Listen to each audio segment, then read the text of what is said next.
Tonight is a bit unusual because we did not have an agenda meeting last week to decide what will be on our agenda. And we had a request from Gordon Neville to be a part of the agenda tonight. So before we adopt the agenda, we need to have discussion about whether his request to be on the agenda will be granted.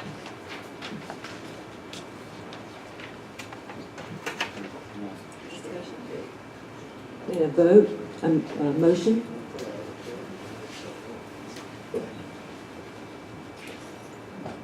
He has to make a motion to include or not include the presentation.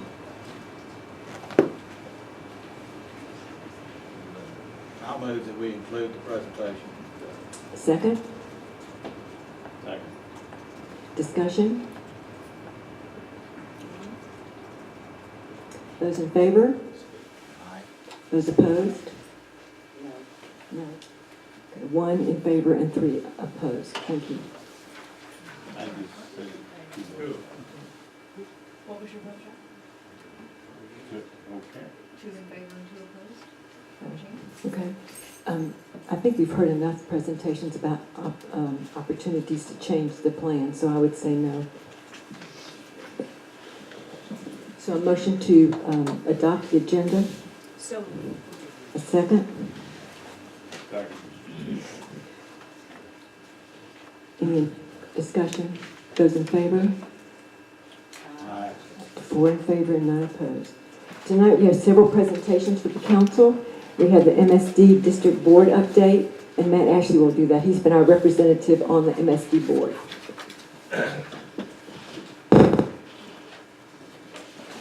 Good evening. My name's Matt Ashley. I consider it an honor to be able to serve on this board of the MSD as a representative for Montreat. I'm impressed with the professionalism and ability of those on this board and those employed by the district. Plus, the nature of this business allows for some of the best quips, such as, waste is a terrible thing to mind.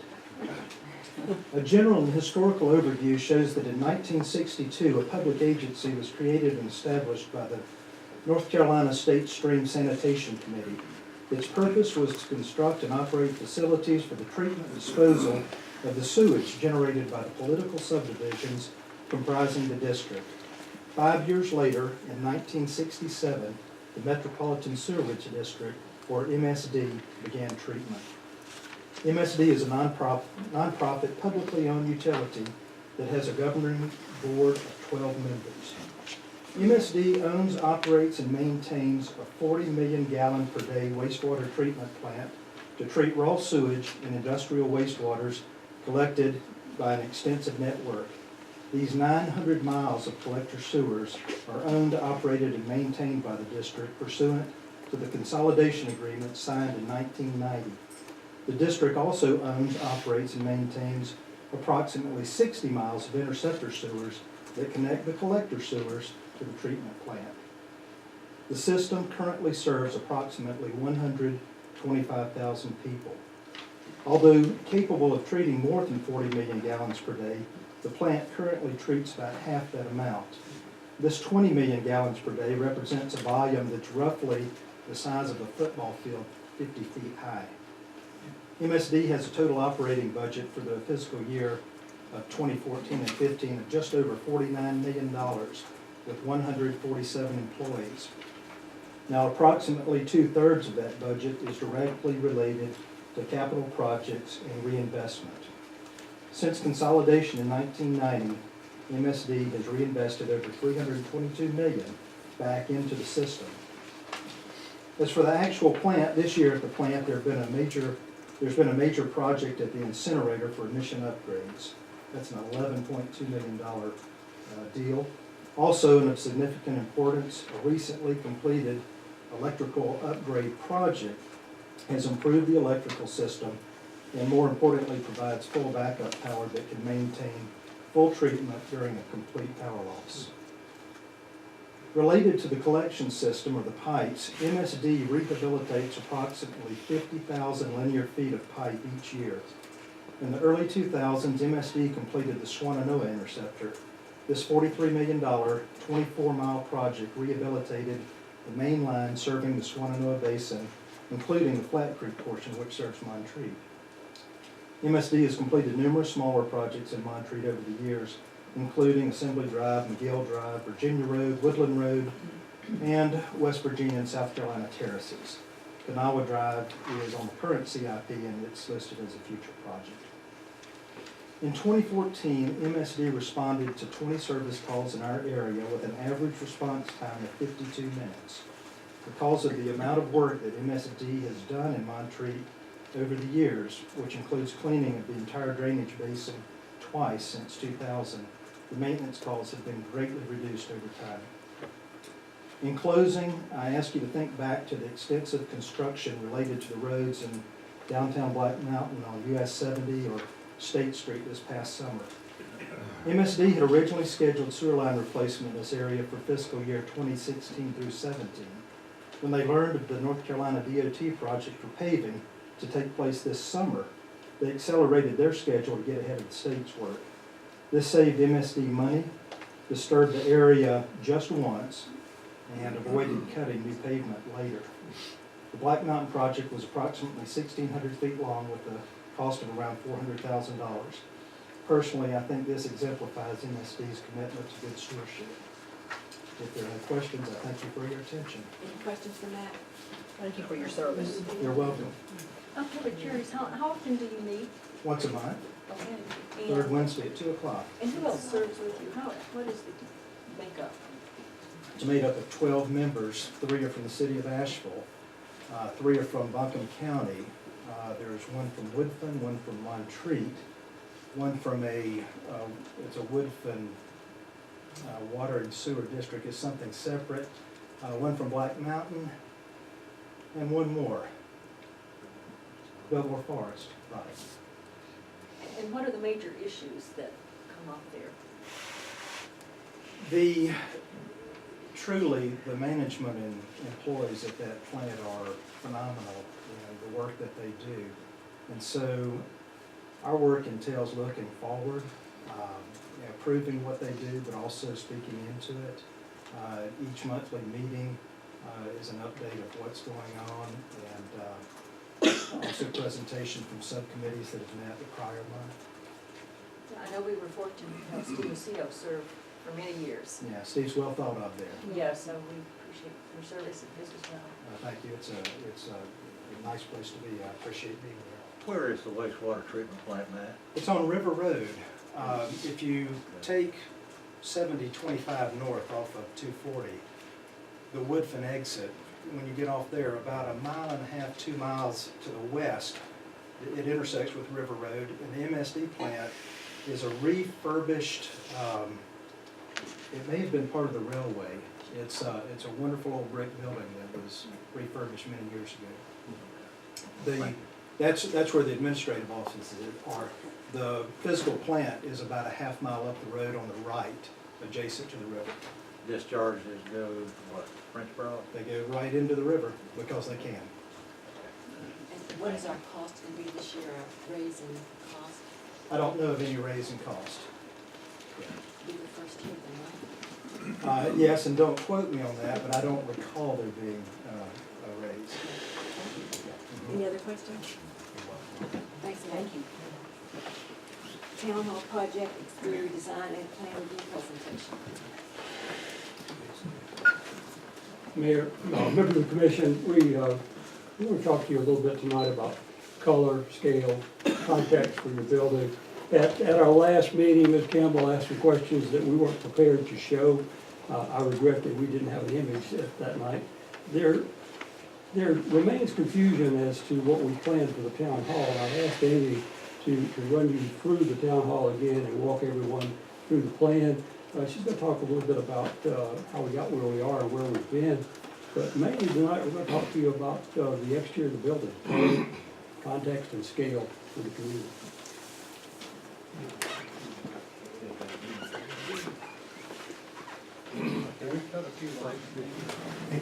Right. There we go. Hello. Sorry, I can't see my screen if you can, Would you use the mic?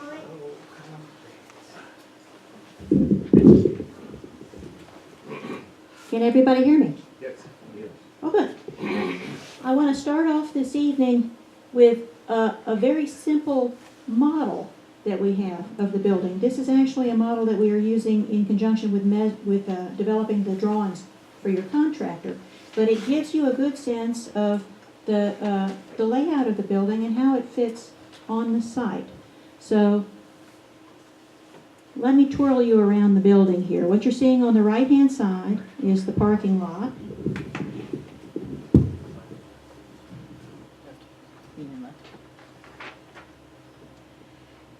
With its tiered retaining walls.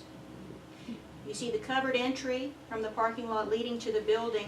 You see the roofs cascading down to the one-story front. That's where the main meeting room is. There's a terrace out in front of the building. It can serve as a gathering space in conjunction with that meeting space. Alongside the building, you see stairs that come down from the upper level.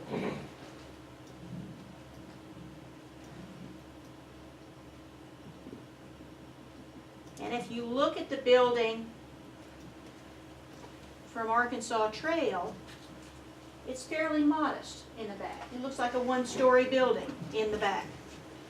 If we twirl around a little more to the side, you can see that the terrain continues to head up behind our building up towards Arkansas Trail. Now this, as I said, it's a very simple model.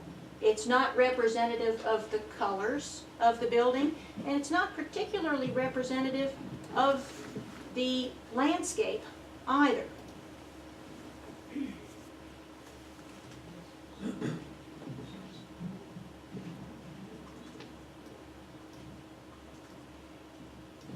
So, bear with me for just a minute. I'm going to switch to another view and talk a little bit more about that. There we go. Okay, back to the mic. I apologize for that.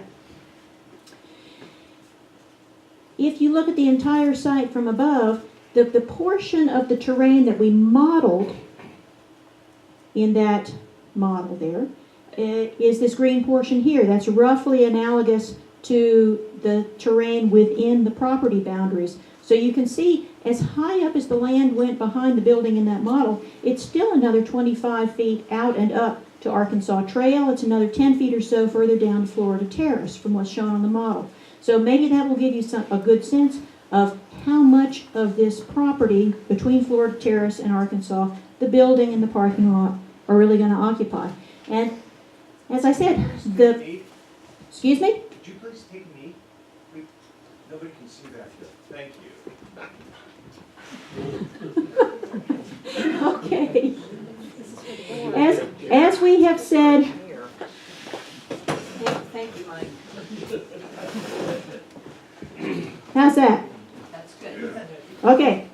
Thank you. As we've said for a long time now, the east side of this property is going to remain undisturbed. The trees there, the vegetation there are going to be maintained. We're going to be supplementing that vegetation with more naturalistic landscaping in the areas that we are disturbing. And none of that can be seen on the model. The model is just a naked site. I would like to walk you through quickly the floor plans one more time to make sure everybody understands what is included in this building and how it's going to be laid out. If you enter the building from the sidewalk or the parking lot, you can come up steps or you can come up a ramp, and that takes you directly into the entry vestibule. From there, you come into the lobby, and on your right-hand side is the primary meeting room. This room is as big as half of the room that we are in now. From the projector to where Mike is standing, where the partition is, that's how big this room is going to be. It can seat 40 to 45 people very comfortably. It can hold a lot more than that at a pinch. We're setting it up so that you have direct access to that outdoor terrace you saw in the front of the building. We have a fairly large storage room on one side that will hold all the tables and chairs. so that furnishings can be switched out at will to let this room serve a variety of different functions. There is a smaller storage room on the other side for secure storage of audiovisual equipment. This is the room that is meant for the council meetings. It's meant for your various committee meetings. It can be used as a base of operations during an emergency.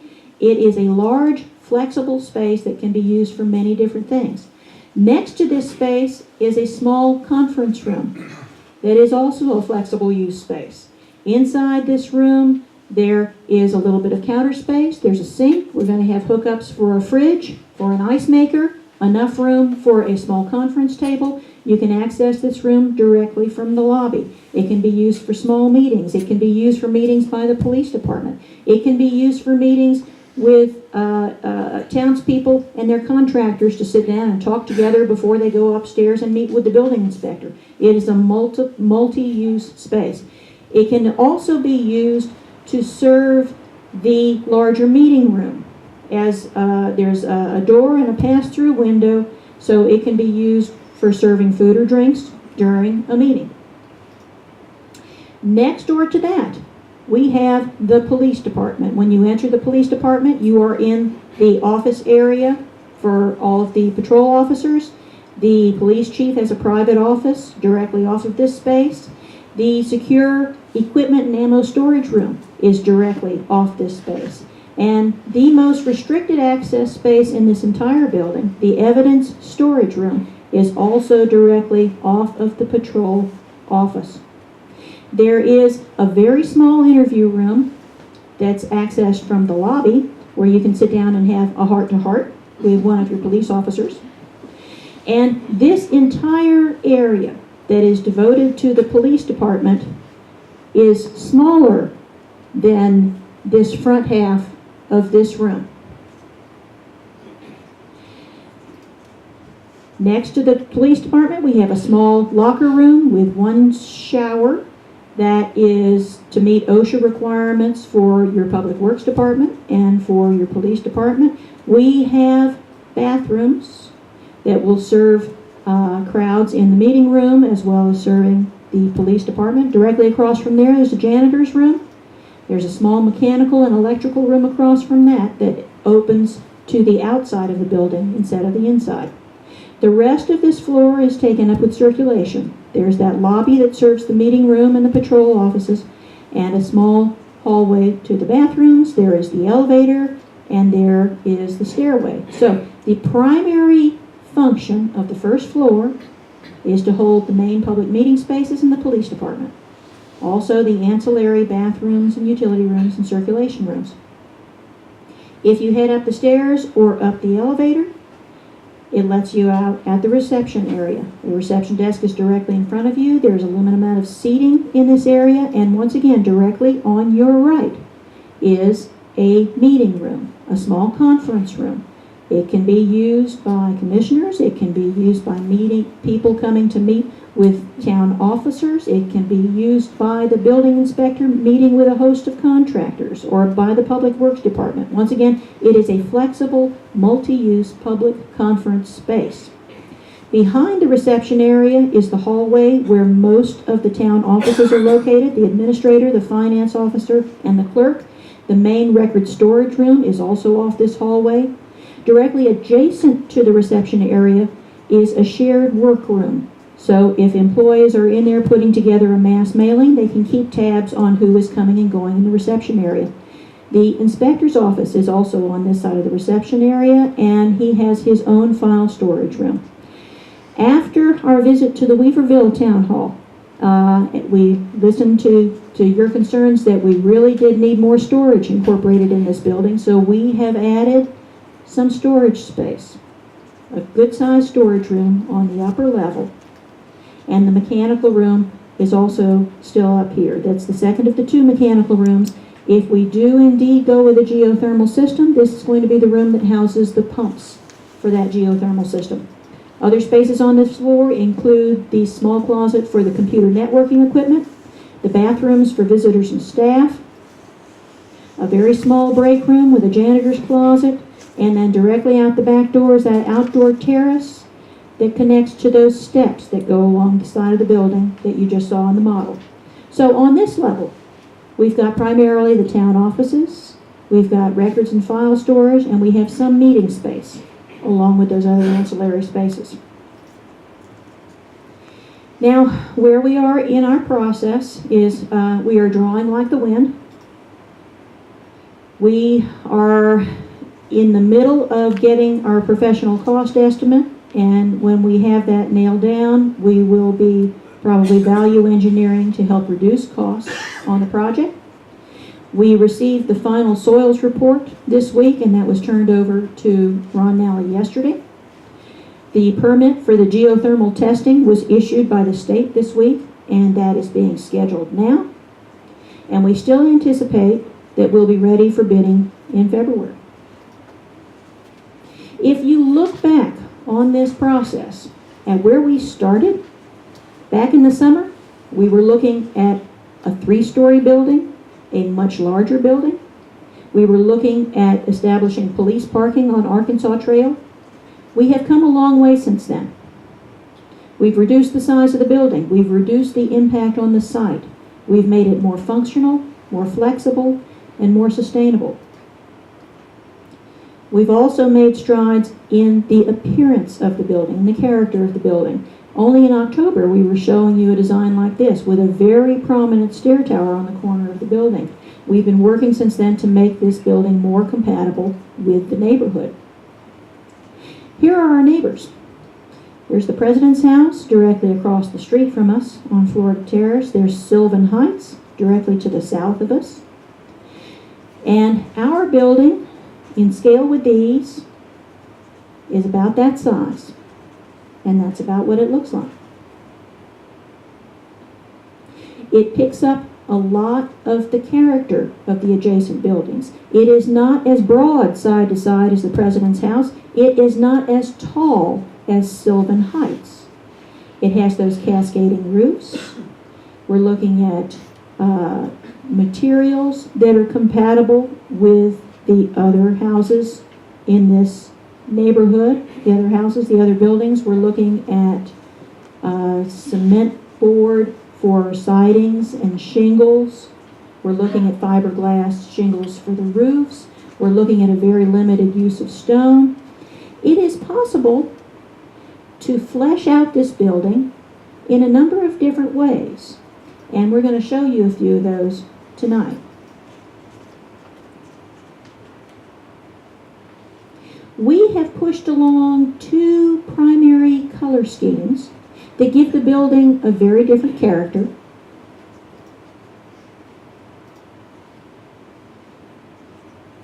The first one is primarily wood tones that pick up the browns and golds and beiges of the President's House across the street. It looks a little like the post office. It is a study in textures, mostly in a single wood tone color. We've got lap siding, shingle siding, and then at the stair tower in the chambers, we've got wood paneling. So you have a variety of textures, from smooth and finely detailed to rough, all in the same color. But unlike the post office, it has a little bit more playfulness to it. It's got gold up in the gables, it's got some bright trim, it's got a natural finish on the wood at the entry out front. If you look from the other direction, you can see the stone work that's concentrated around that terrace outside the chambers. Our second palette gives the building a very different look. This is a palette of more muted colors. It picks up the grays and greens that are very common in Montreat, and it keeps the wood paneling around the chambers. In this particular palette, we're looking at staining the wood of the entry porch to match the wood at the chambers and tie the building together. This palette, this design, would be more subdued. It would blend into the hillside more. The first palette would stand out a little bit more. Now, at this point, we do not have to tell the contractor what colors are going to be incorporated into the building, but we like to give the contractor some idea of where we're headed, so he knows what sort of materials to be pricing when he turns in his bids. So if y'all can be thinking about what we've showed you here, and think about what you would prefer. Do you want something that's going to be more subtle, or do you want something that's going to be a little more prominent? And that would give us some direction. Which direction do we want to take it? At night, the building is going to have a glow. We have specifically avoided pole lights in the parking lot. The parking lot lighting is going to be low, it's going to be bollards, it's going to be directional. We are going to work towards a good dark night skies. You will, unless you have an open house gala, you will never see the building this lit up at night. It's going to be a soft light at the entries and at the bollards, and it's going to glow. So I leave you with those color schemes, and we've got, here we go. We've got a couple of sample boards that we'll pass around so that you can see and hold in your hand to see what kind of materials we've been talking about for the outside of the building.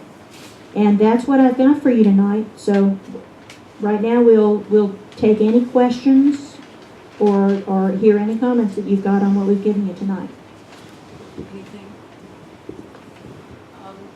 Ann and I spent, and Commissioner Vincent and I spent several hours. I do look forward to the time we have a new town hall and have a good speaking system, and our presenters won't have to be sitting down when they present, and they can actually face everybody. So there are many positives as we work together on this project. But Commissioner Vincent and I were over the holidays, were able to spend a bit of time with Amy and Mike down at the headquarters looking at things, and really enjoyed their opportunity to be with them and look forward to the building being completed. As I said to them, I am not the homeowner in this instance, so we, like the rest of you, have the opportunity for input and suggestions.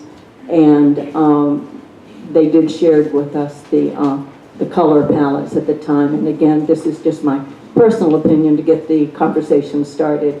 And although I am an FSU fan, and the first sort of has those garnet and gold kind of overtures to it, for me, I prefer the more subdued colors, since that's what you specifically asked us about tonight. But that's my own opinion, and certainly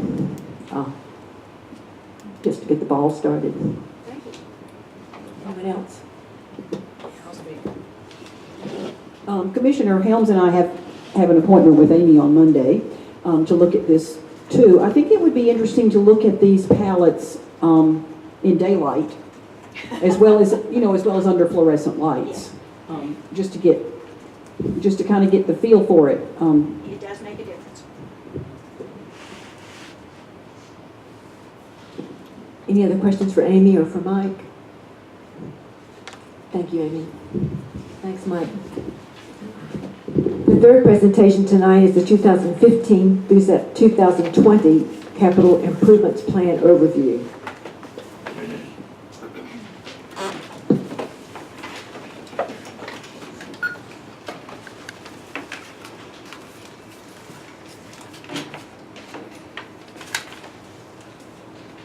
Mike, these are Yes. available when you want. Make these available for the public to look at after the meeting. Are these for us? If you'd like, we can leave those with you, and I can come back and pick them up tomorrow. I would like to get them back. Would you like to keep those tonight?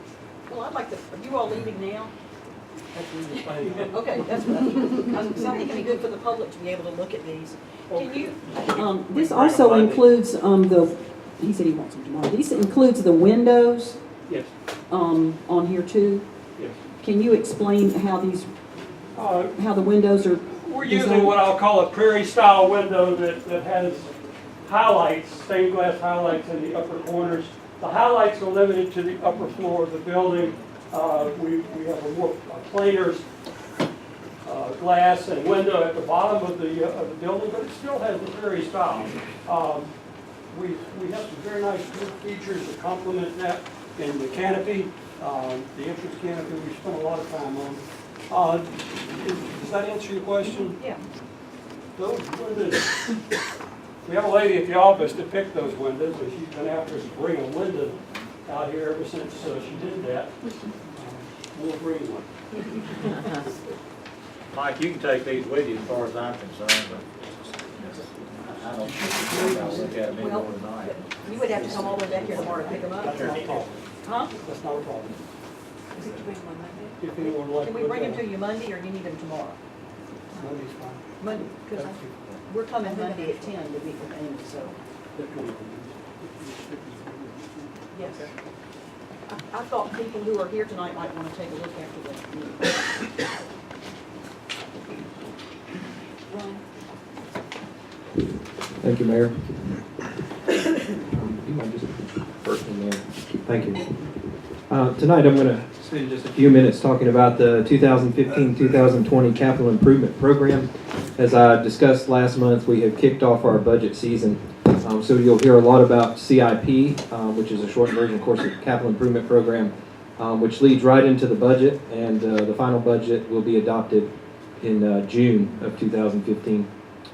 For most folks, this is just a simple definition. What is a capital improvement program? A flexible, and I underline that, a flexible financial planning tool that looks into the future to forecast the town's equipment, building, and infrastructure needs.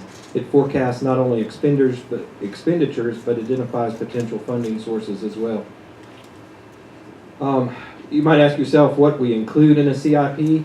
The general rule of thumb is that these are items that have a life expectancy of greater than 1 year and a value of greater than $5,000. And that's not either or, that's both. There are exceptions to that.